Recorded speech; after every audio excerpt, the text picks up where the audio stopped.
2026 বিশ্বকাপ আমরাই নিব। এবার আগামী বিশ্বকাপ নেওয়ার হুঙ্কার দিলেন লিওনেল মেসি। 2026 বিশ্বকাপের একটা প্রোমো ইভেন্টে গতকাল অংশ নিয়েছেন লিওনেল মেসি সহ কিছু লেজেন্ড ফুটবলার, যেখানে আর্জেন্টিনার 2022 বিশ্বকাপে অর্জিত ট্রফি নিয়ে দেখা যায় লিওনেল মেসিকে।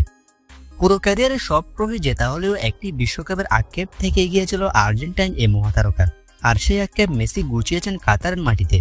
2022 সালের 18 ডিসেম্বর কাতারের লুসাইল স্টেডিয়ামে ফাইনালে ফ্রান্সকে পরাজিত করে অধরা বিশ্বকাপের ছোঁয়া পেয়েছেন লিওনেল মেসি। 2022 বিশ্বকাপের পর চলে এলো আরও একটি বিশ্বকাপ। আগামী বছর অনুষ্ঠিত হতে চলেছে 2026 বিশ্বকাপের আসর, যেখানে অংশ নেবে বিশ্বের শক্তিশালী দলগুলো। Argentina, Brazil, Spain, France, Germany সহ ইউরোপ আমেরিকার শক্তিশালী দলগুলো প্রতিযোগিতা করবে 2026 বিশ্বকাপের জন্য। তবে 2026 বিশ্বকাপে এবার জিততে চান আর্জেন্টাইন কোদা জাদুকর লিওনেল মেসি। 2026 বিশ্বকাপের প্রোমো ইভেন্টে গতকাল লিওনেল মেসি অংশ নিয়েছেন। তিনি এই ইভেন্টে বলেন, বিশ্বকাপ জয় করাটা সবচেয়ে ভালো অনুভূতি আমার জন্য। সবকিছু ঠিকঠাক থাকলে আশা করছি 2026 বিশ্বকাপ আমরাই জিতব। দর্শক, এ নিয়ে মোট 5টি বিশ্বকাপ খেলেছেন লিওনেল মেসি। 5 বিশ্বকাপে একটা বিশ্বকাপ জয় করেছেন তিনি, একটা রানার্স আপ করেছেন আর্জেন্টাইন এই তারকা।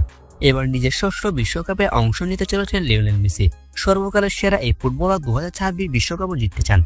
তবে 2026 বিশ্বকাপ হতে চলেছে অনেকটাই প্রতিদ্বন্দ্বিতামূলক, যেখানে আর্জেন্টিনা যদি বিশ্ব চ্যাম্পিয়ন হতে চায় তাহলে প্রতিযোগিতা করতে হবে স্পেন, ইংল্যান্ড, ফ্রান্স, ব্রাজিল, পর্তুগালের মতো দলগুলোর সাথে, যেটা কিনা হতে চলেছে অনেকটাই কঠিন। তবে বর্তমানে আর্জেন্টিনা দলও বেশ ভারসাম্যপূর্ণ। Lionel Messi, Lautaro Martinez, Emi Martinez, Julian আলভারেজদের মতো ফুটবলাররা রয়েছেন আর্জেন্টিনা দলে, যে কারণে 2026 বিশ্বকাপ জয়ের স্বপ্ন দেখছেন লিওনেল মেসি। দর্শক, 2026 বিশ্বকাপ কে জিতবে বলে আপনার মনে হয়? আর্জেন্টিনা, ব্রাজিল, স্পেন নাকি অন্য কোনো দল? কমেন্ট করে জানিয়ে দিন আপনার মতামত।